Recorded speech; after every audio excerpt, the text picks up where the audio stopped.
Շնորհակալություն մեծարգո վարչապետ, հարգելի գործընկերներ, ձեր ուշադրությանն եմ ներկայացնում ապահովագրական փաթեթի մեջ ներառված բժշկական ծառայությունների ցանկը եւ դրանց փոփոխման կարգը եւ ինչպես արդեն չզեկուցվող հարցերի շրջանակում ընդունեցինք եւս 10 կառավարության որոշումներ, որոնք կկազմեն առողջության ապահովագրության առաջին փուլի մեկնարկի 2026 թվականի հունվարի 1-ից համակարգը գործարկելու համար անհրաժեշտ ենթաօրենսդրական բազան։ Պարոն վարչապետ, նաև տեղեկացնեմ, որ 3 օրենքը ստորագրվել է եւ հրապարակվել է, այս առումով էլ ուզում եմ, որ մեր քաղաքացիները եւս տեղեկացված լինեն։ Այս կառավարության որոշումներով մենք սահմանում ենք բժշկական կենտրոնների, դեղատների հետ կնքվող պայմանագրերի օրինակելի ձևերը եւ ապահովագրության շրջանակներում նրանց կողմից տրամադրված ծառայությունների փոխհատուցման կարգերը, որոշումներից մեկով ուրեմն ընդունում ենք առողջության ապահովագրության հիմնադրամի մասին ստեղծման մասին որոշումը եւ հաջորդ 2 օրերի ընթացքում ապահովագրական հիմնադրամը կստեղծվի եւ օրենքով էլ սահմանված են անցումային դրույթներ, որ այսօր առողջապահության նախարարությունը եւ մեր պետական առողջապահական գործակալությունը անում է նախապատրաստական աշխատանքները եւ դեռ այսպես ընթացիկ անցումային շրջանում աշխատանքներում ընդգրկված կլինի, մինչև որ մենք արդեն ապահովագրական հիմնադրամը 2 ամիսների ընթացքում ողջ աշխատանքի ծանրաբեռնվածությունը կվերցնի իր վրա։ Պարոն վարչապետ, նաև ուրեմն սահմանում ենք դեղորայքի ցանկերը, ինչից են կարողանալու մեր քաղաքացիները օգտվել եւ նշեմ, որ թե ծառայությունների ցանկերը եւ թե դեղորայքի ցանկերը հրապարակված են, ուզում եմ ասել, որ արմետ հավելվածը արդեն իսկ թարմացված տեսակով արկա է, խնդրում եմ, որ մեր քաղաքացիները այն ներբեռնեն, որպեսզի տեղեկացված լինեն իրենց կարգավիճակի մասով եւ եթե այսօր էլ ներբեռնեք, արդեն կտեսնեք, դուք ունեք 2026 թվականին ապահովագրված կարգավիճակ եւ փաթեթը հենց հունվարի 1-ից կակտիվանա։ Երևի թե այսքան հակիրճ, իհարկե հարցերին սիրով պատասխանեմ։ Տիկին Ավանեսյան, ճիշտ եմ հասկանում, որ այս որոշման եւ որոշումների փաթեթի ընդունմամբ 2026 թվականի հունվարի 1-ից առողջության ապահովագրության համընդհանուր ապահովագրության համակարգը մտնում է ուժի մեջ։ Այո, պարոն վարչապետ, օրենքի ուժով առաջին փուլը մեկնարկում է ուրեմն հունվարի 1-ից մեկնարկում է, ասեմ, որ օրենքը ուժի մեջ է մտել արդեն այսօրվանից, որովհետև մեր հաշվարկային որոշակի բազաներ, աշխատավարձի հաշվարկման բազան եւ աշխատավարձի պահման բազան, այսինքն դեկտեմբերի աշխատավարձի նկատմամբ է հունվարին վճարվելի գումարները պահվելու արդեն ուժի մեջ են մտել։ Մտնում է ուժի մեջ մինչև 18 տարեկան անձանց, բոլոր անձանց համար 65 տարեկանից բարձր բոլոր անձանց համար եւ 200,000 դրամ եւ բարձր աշխատավարձ ստացող բոլոր անձանց համար։ Այո, եւ 18-ից 65 տարեկան հաշմանդամության կարգ ունեցող առաջին, երկրորդ, երրորդ եւ համապատասխանաբար ֆունկցիոնալության գնահատական ունեցող անձինք են, նաեւ սոցիալական անապահովության համակարգում ընդգրկված 28 բալից ավել եւ էլի նոր գնահատման համակարգով ընդգրկված անձինք են մտնում եւ զոհված զինծառայողների ընտանիքի անդամները։ Հիմա ընդհանուր առմամբ քանի շահառուի մասին է խոսքը։ Ընդհանուր առմամբ, պարոն վարչապետ, այս բոլոր խմբերը միասին պետք է կազմեն մոտ 1,600,000 դրամ, այս թիվը առավելակ դրամ չէ, մարդ այդ Վայ ներողություն խսում մարդ։ 1,600,000 մարդ հենց առաջին փուլից մտնում է։ 1,600,000 Այո, առաջին փուլի այսպես մաքսիմալ թիվը, այո, 1,600,000 հոգի են։ Ես մի քիչ ավելի քիչ էի մտածում։ 1,600,000 Հիմա տիկին Ավանեսյան, խնդրում եմ ինձ հիշեցրեք, թե մենք ի սկզբանե երբ ենք պլանավորում, որ պետքա մտներ համակարգը ուժի մեջ 2024 թվականի հուլիսից թե 25 թվականի հուլիսից։ Անվարչապետ մենք կառավարության հայեցակարգով ընդունել էինք, այսպես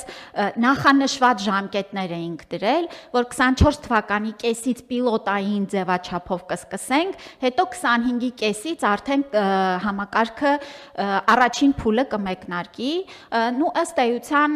26 թվականի հունվարի 1-ից կգործարկվի։ Ես ինչի համար եմ ասում, ինչու 2024 թվականի հուլիսի 1-ից էր նախատեսվում։ Մենք քննարկեցինք, էլի քննարկեցինք, հետո մենք չքննարկեցինք, հասկացանք, որ պատրաստ չենք։ Հետո ասենք լավ, եկեք կանենք 2025 թվականի հունվարի 1-ից։ Հետո 25-ն էլ ենք, մի տարով ենք, մի անգամից հետաձգի։ Հետո քննարկեցինք, հետո հասկացանք, որ պատրաստ չենք։ Հետո հասկացանք, որ երբեք էլ պատրաստ չենք լինելու, որովհետև եթե պատրաստության այն նշաձողը, որ մենք մեր առաջ դնում ենք, մենք ինչ ենք ուզում, եւ մեր ընդհանրապես մեր իրականության մեջ էլ տենց բան կա։ Մենք ուզում ենք իդեալական պատրաստ լինենք, որ ենթադրենք ունենանք մի բան, ունենանք 600 այս Mercedes-ի մակարդակի մի բան, որ սենց, ասենք բանալ էլ չկա հիմա սենց անենք ու համակարգ սկսի։ Բայց մենք մի բան հաշվի չենք առնում։ Մենք այս 600 մակարդակի բան կառուցելու համար պետք է մի հատ Zaporožets գոնե կառուցած լինելու փորձ ունենանք։ Չի կարա տենց չի լինում, որ մի անգամից ասենք այդ կետից սկսել։ Եվ երկրորդը ընդհանուր առմամբ ես նաև ինքնահայեցման տրամաբանության մեջ ես գալիս եմ հետևյալ եզրակացության, այսինքն համոզմունք է դա արդեն ոչ թե բան եզրակացություն, այլ եւ սա չի վերաբերում մենակ այս թեմային, դա վերաբերում է բացարձակ բոլոր թեմաներին, որ այնտեղ մենք ուզում ենք, որ երբեմն իդեալի ձգտումը բերում է մեզ անգործության։ Որովհետև մենք ասում ենք ոնց եկանք հասանք դե իդեալական չի, հետևյալ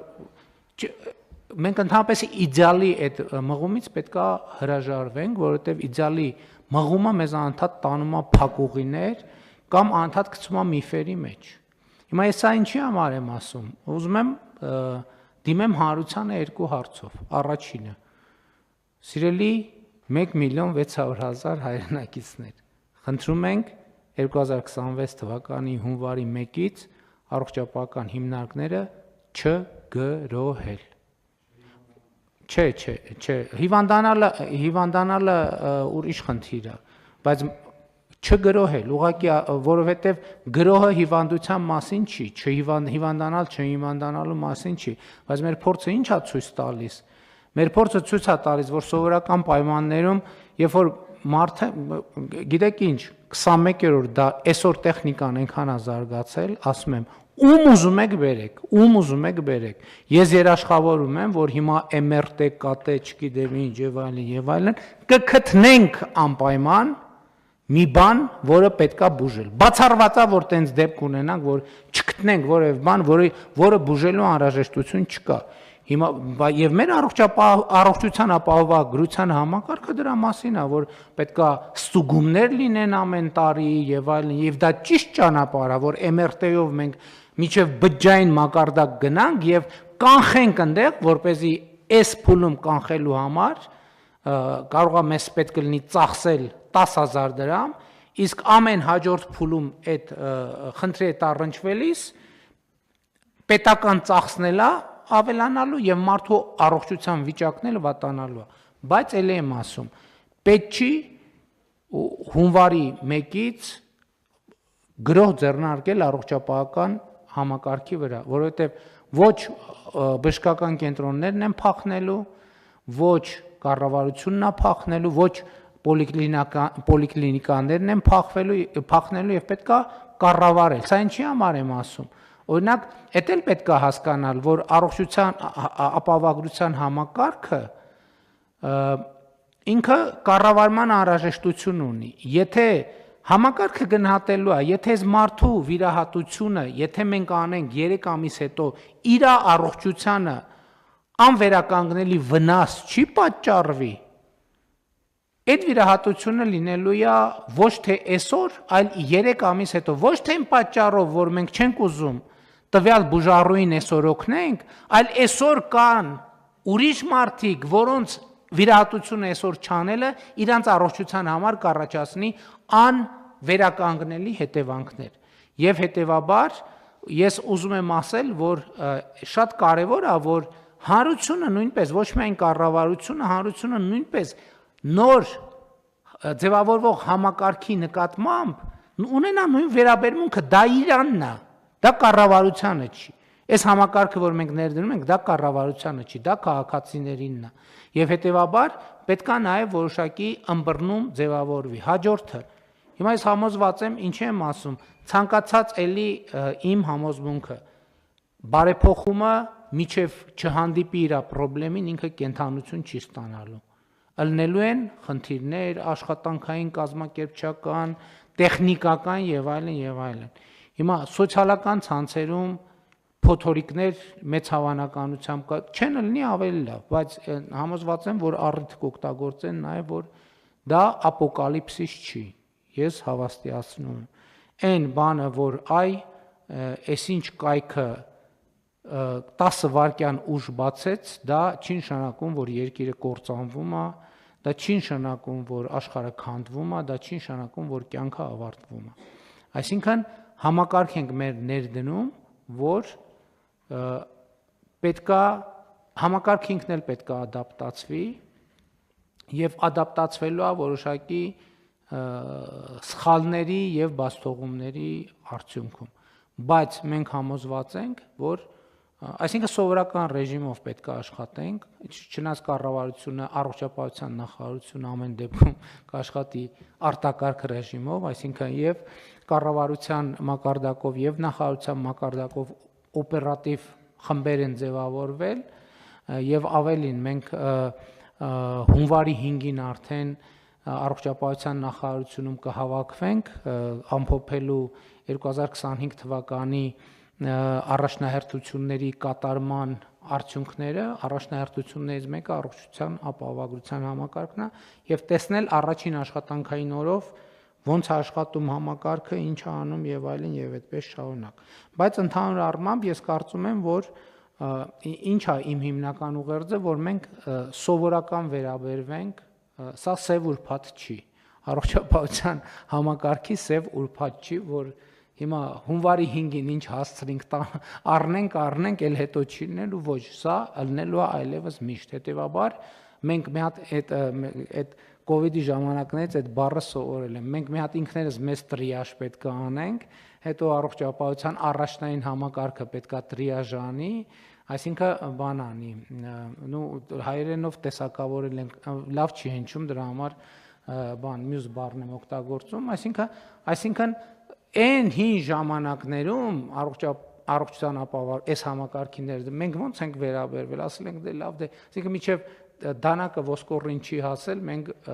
բժշկի չենք դիմել, դա վատ է, բայց հիմա դանակը մի կիլոմետր հեռավորության վրա պետք չի բժշկի դիմել, պետք է հանդարտ պայմաններում թողել, որ համակարգը ծնվի, սկսի փխրուն քայլերով գնալ առաջ, պնդի, կայանա եւ այլն եւ այլն։ Իհարկե, նաեւ ես խնդիր եմ դրել, որ մենք շատ ուշադիր լինենք եւ քաղաքացիների հարցերին, արձանագրումներին, արձագանքներին եւ այլն եւ այդպես շատ արագ եւ օպերատիվ աշխատենք։ Ֆինանսների նախարարն է տենց խորամանկ ժպտում է, իզուր է ժպտում ֆինանսների նախարարը խորամանկ, որովհետեւ նաեւ մյուս կողմից էլ մենք պետական բյուջեի հարկային եկամուտների մասով նաև բավականին լավ արդյունքներ ունենք եւ համոզված ենք, որ լավ արդյունքներ կունենանք եւ համոզված եմ, ելի եւս մեկ անգամ ուզում եմ շնորհակալություն հայտնել Հայաստանում աշխատող արդյունք ստեղծող եւ հարկերը վճարող քաղաքացիներին, որովհետեւ մեր պետական բյուջեի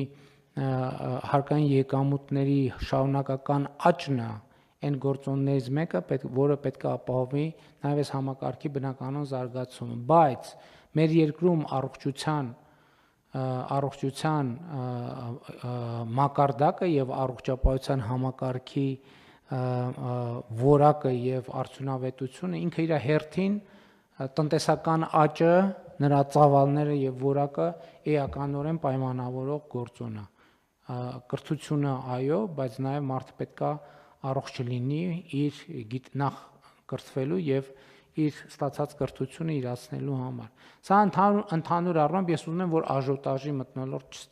չստեղծվի ապահովագրության համակարգի շուրջ, որովհետև մենք շատ ակտիվ կոմունիկացնում ենք, ինչ որ առումով մենք էլ ենք դառնում աժոտաժի հեղինակ, բայց մյուս կողմից մենք պետք է դա անենք, որ մարդիկ իրազեկվեն, բայց իրազեկվածությունը չի նշանակում, որ անմիջապես պետքա գործողություն անել այն դեպքերում, երբ որ այդ գործողության կարիք չկա։ Էլի Քավլիցի խոսքերի մասին չի, որ մարդը անհետաձգելի, այսինքն այդ դեպքերում ոչ մի բան չի փոխվելու, որովհետև խնդիր ունի մարդը, ինչպես նախկինում էր շտապ օգնություն զանգում, այնպես էլ հիմա կամ դիմում էր հիվանդանոց, այնպես էլ խոսքը պլանային իրավիճակների մասին է, պլանային իրավիճակները թողենք համակարգը ինքը պլանավորի եւ համակարգին մեծ ճնշումների տակ չդնենք, որ պլանավորումը կարճ ասած շատ կարեւոր է այս